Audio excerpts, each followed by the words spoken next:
وصال سے پہلے تو خود کوشش کریں، یہ نہیں کہ پچھلے کر لیں گے، میں کیوں نماز پڑھوں، میں کیوں روزہ رکھوں. پہلے ہر ایک پر خود لازم ہے، کیونکہ جو اپنا کیا ہوا ہے اس کا متبادل تو کچھ ہو ہی نہیں سکتا. انسان کی اپنی زندگی کے اندر بھی عمل کا ریٹ جدا جدا ہے. ہمارے آقا صلی اللہ علیہ وسلم فرماتے ہیں تصدق وانت صحیح شہیح، اس وقت رب کے رستے میں دو جب جوان بھی ہو، صحت مند بھی ہو. تو کیا ہوگا کہ اب بندہ خود محتاج ہے پیسے کا، اور ایک عمر 85 سال ہے اور روح نکلنے والی ہے اور کہتا ہے 10 کروڑ میرا فلاں کو دے دو. تو جب صحت مند تھا اس وقت رب ذوالجلال نے چند ہزار پہ ووجر دے دیا جو مرتے وقت کے کروڑوں سے بھی زیادہ ہوگا،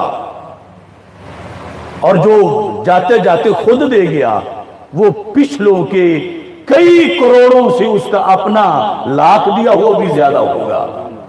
اس واسطے زندہ ہوتے ہوئے تو خود عمل کرنا ہے، اور جانے کے بعد کسی کو یوں بھول نہیں جانا